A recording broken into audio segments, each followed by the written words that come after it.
Guys, there are a couple of places where when like a poetry editor is first looking at a poem, there's a couple of areas of a piece that an editor is immediately going to look for. They're going to look at your title, they're going to look at your first line, they're going to look at your last line. Another thing that they're very frequently looking for, especially when we're talking about like tier one journals, um, MFA applications, and things like that, one place they're looking for is your turn. The moment where everything starts kind of subverting itself, everything changes, everything flips.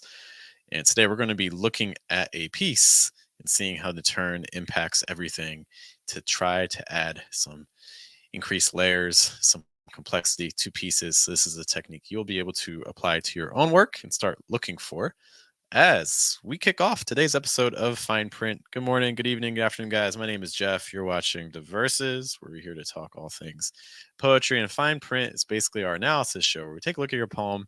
Our goal isn't really workshopping. Our goal is more just kind of seeing what is actually happening in a poem and seeing why it's happening, what's going on, where are some of the structures that are happening, what's the speaker doing, what's the meter doing, if there's meter, line breaks, and jamming, all that fun stuff to see how are these tools all working together to amplify what the poem is after. Today we're going to be taking a look at a poem by L Unchained. You can find them on all of your major socials, especially Instagram and Threads.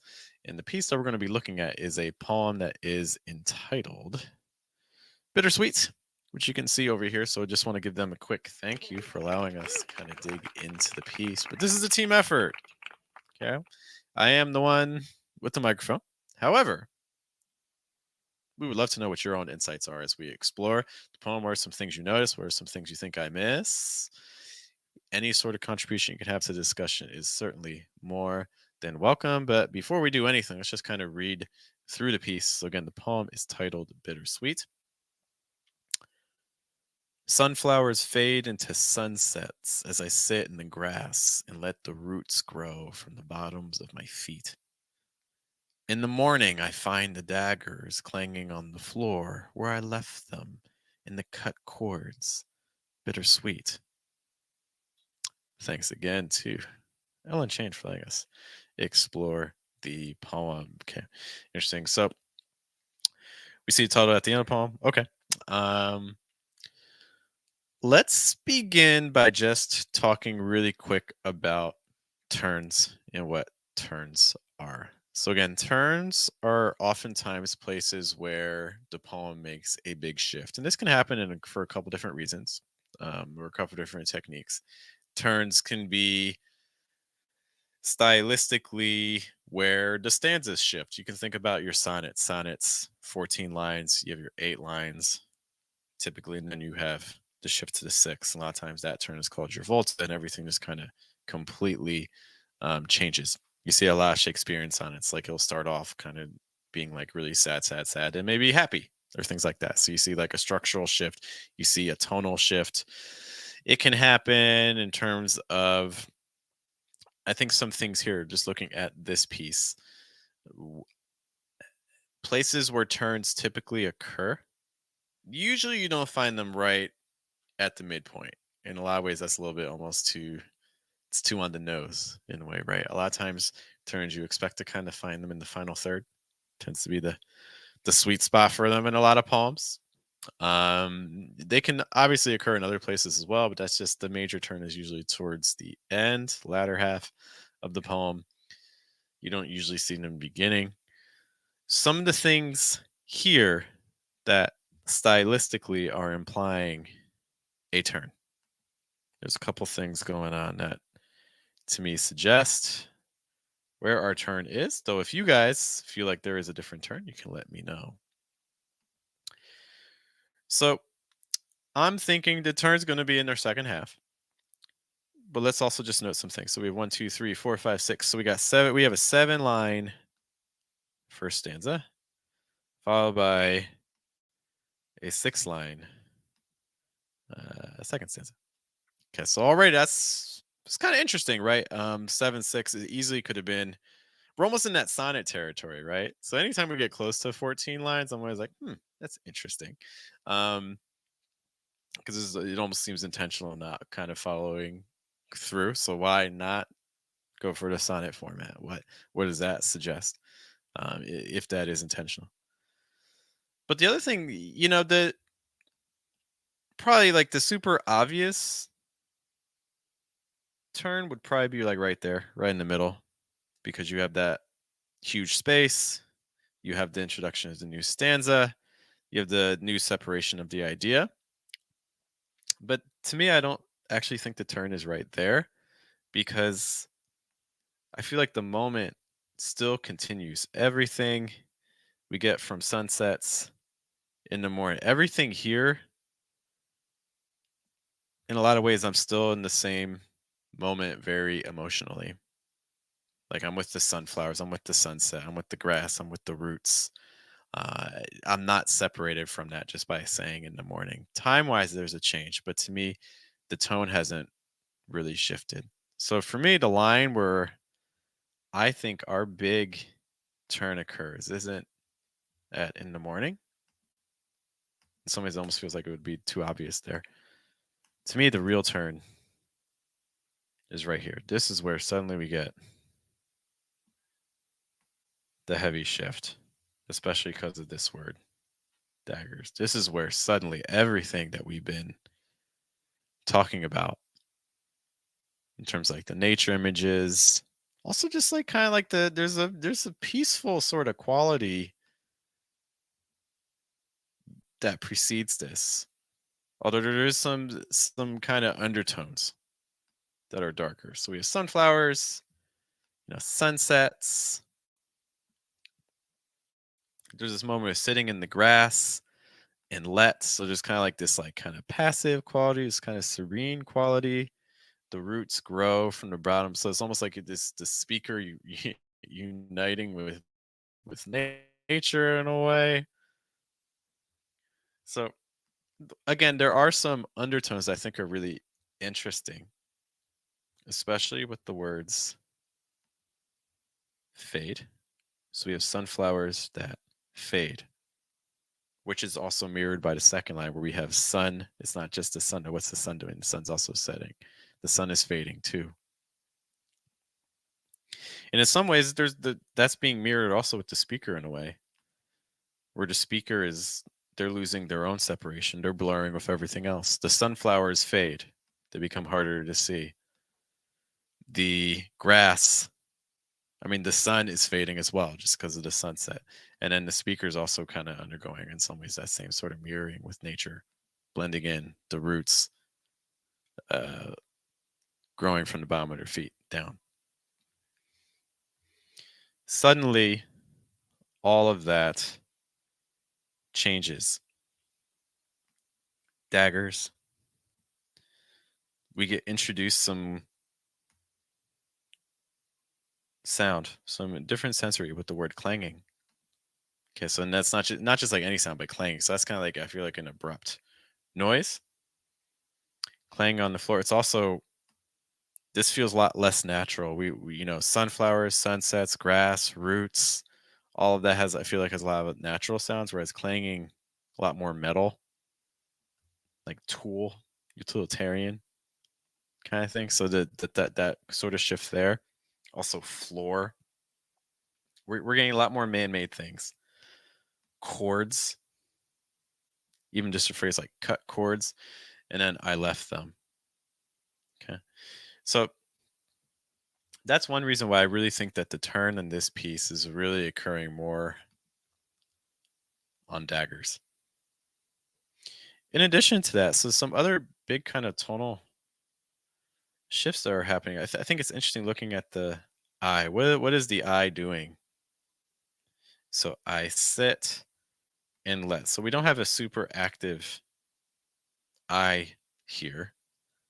And we don't necessarily have a super active I in the second stanza either, although I feel like we have some greater agency, especially with the phrase.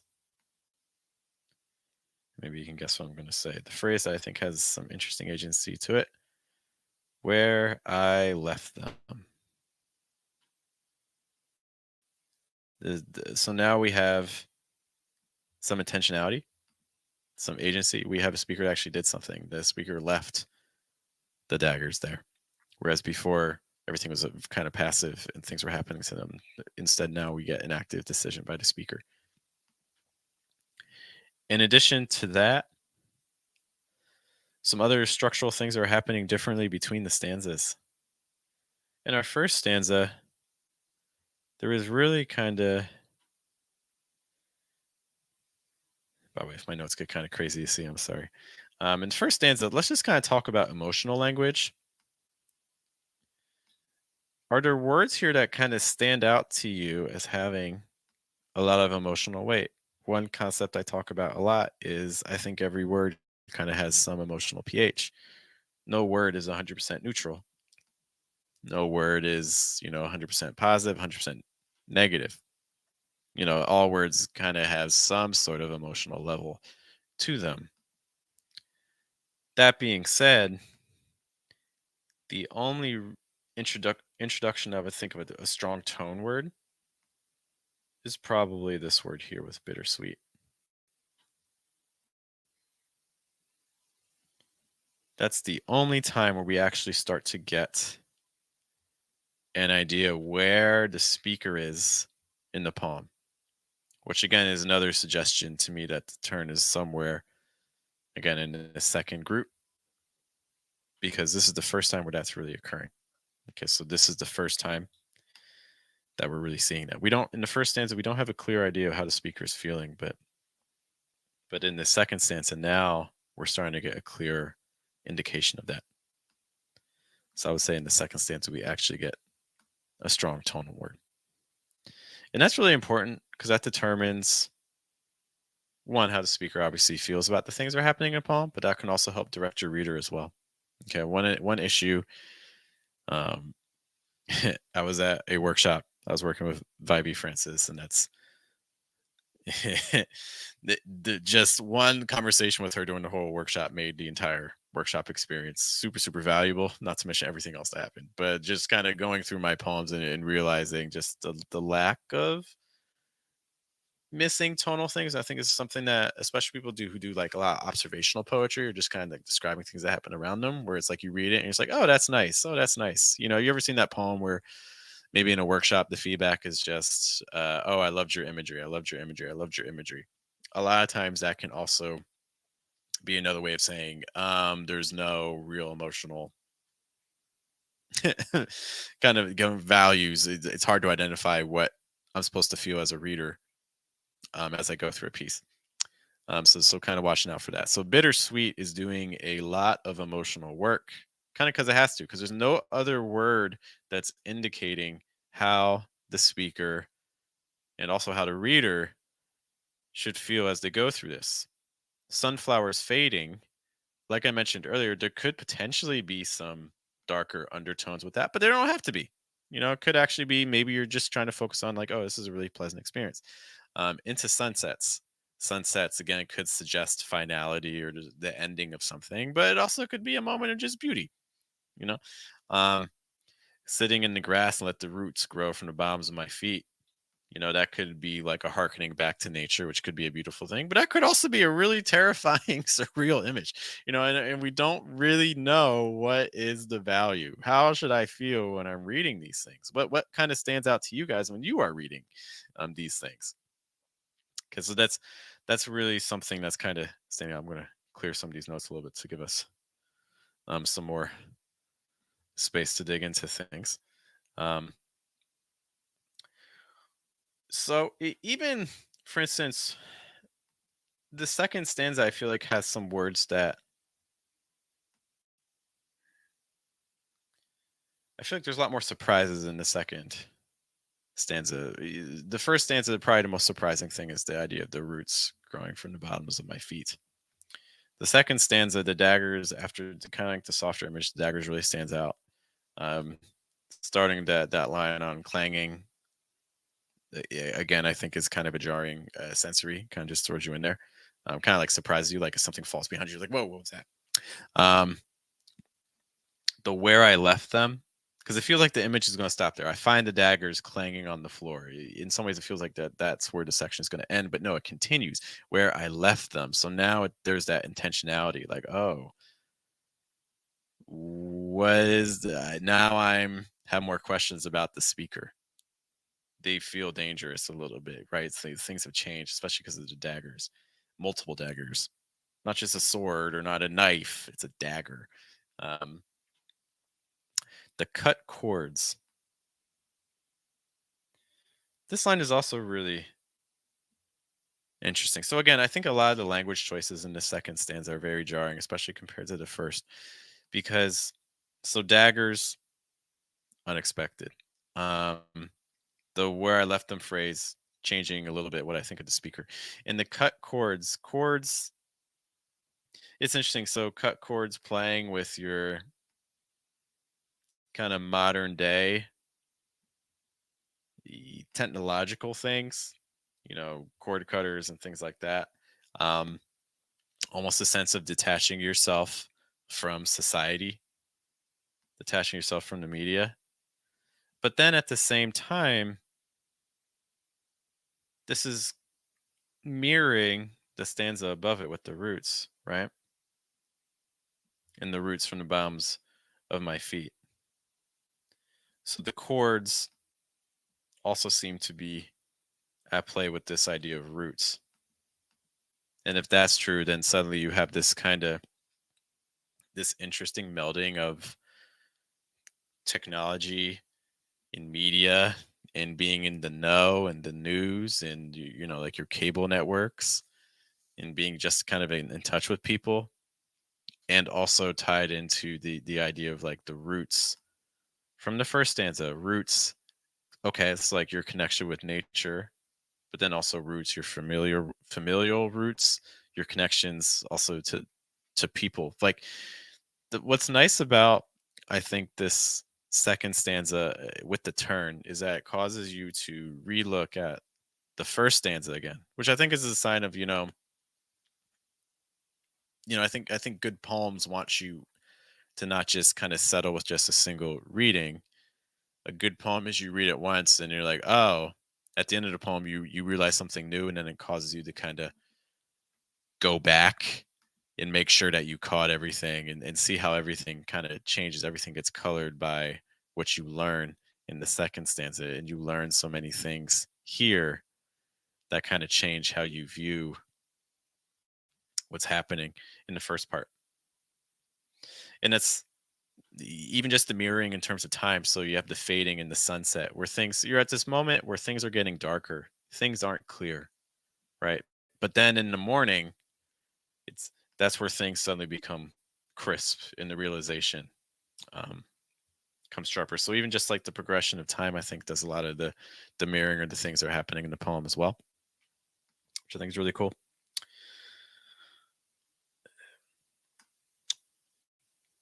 We don't.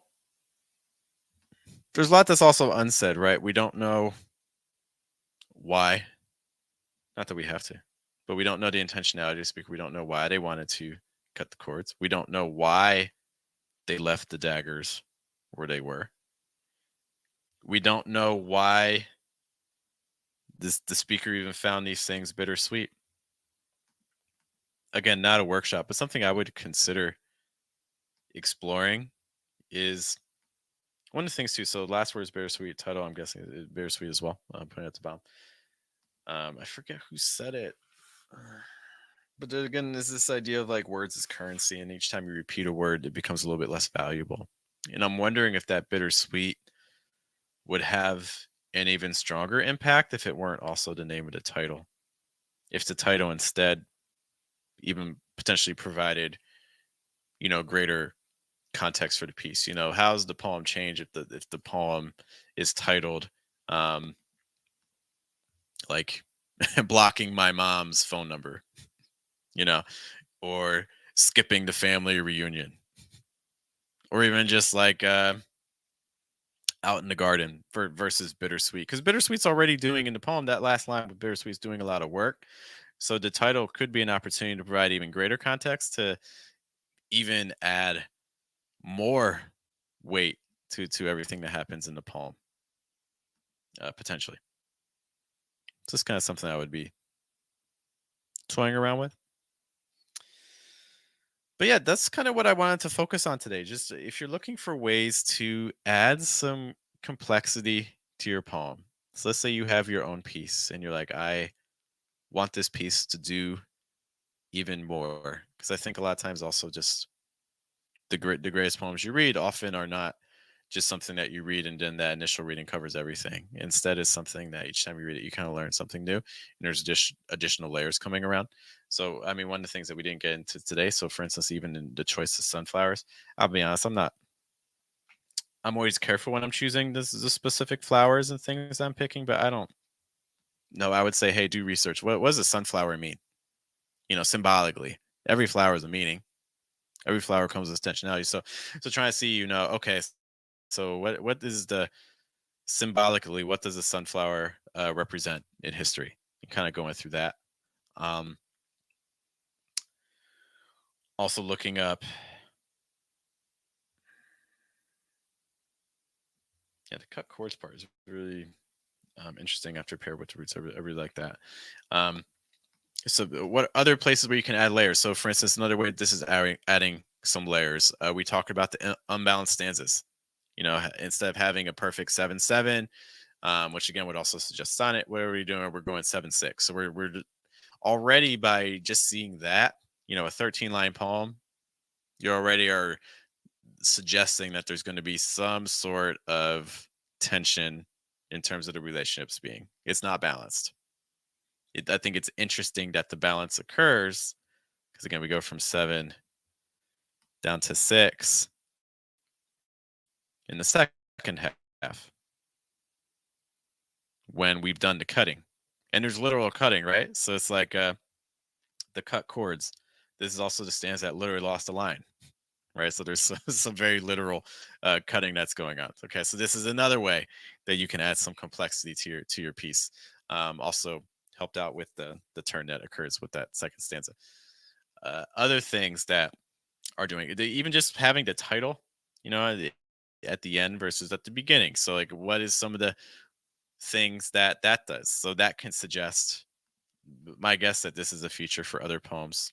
From what I've seen from Leah's work, I feel like that's something that happens a lot with the titles right at the end.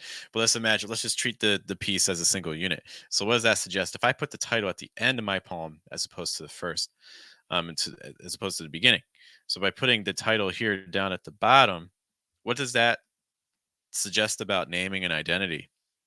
That I'm not able to actually come up with an identity for myself really until the very end of the piece, when I've cut the chords, when I find the daggers. So it's like I have to go through this transformation first, before I feel comfortable with naming in a title. Um, Similarly, taking images and then slightly subverting them. We saw that again. I brought up several times, but the roots versus chords, like having this sort of wordplay kind of happening. Similarly, what are some of the other shifts we have? We have the growing versus the cutting. So you have these opposites that are occurring in different stanzas. That's another way that you can add some complexity to your piece. We talked about agency. So, for instance, in the first stanza, we have a very passive speaker. They're just kind of sitting and it's happening to them. In the second stanza, we get a little bit more active. We have fewer lines, but we have more eyes, right? Because in the first stanza, we just have the single eye. Second stanza, now we have the one in the second line, and then again on the fourth line. Okay. We also get into greater, the speaker gets slightly more introspective. Okay. Because this is all, the first stanza is just all observation, observation, observation. It's in the moment. The moment's kind of passing chronologically. Whereas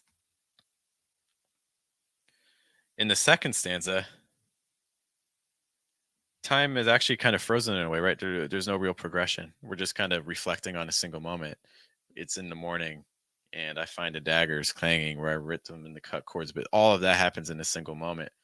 Um, Whereas in the first stanza, the time seems to progress a little bit more. So all these like sorts of shifts are happening between stanzas. So that's another thing I would be kind of asking myself. Another layer you can add is, how is time being used in the piece? Is it constantly progressing? Maybe in one stanza it's moving on, but then in the second stanza it's focused on more reflection and things like that.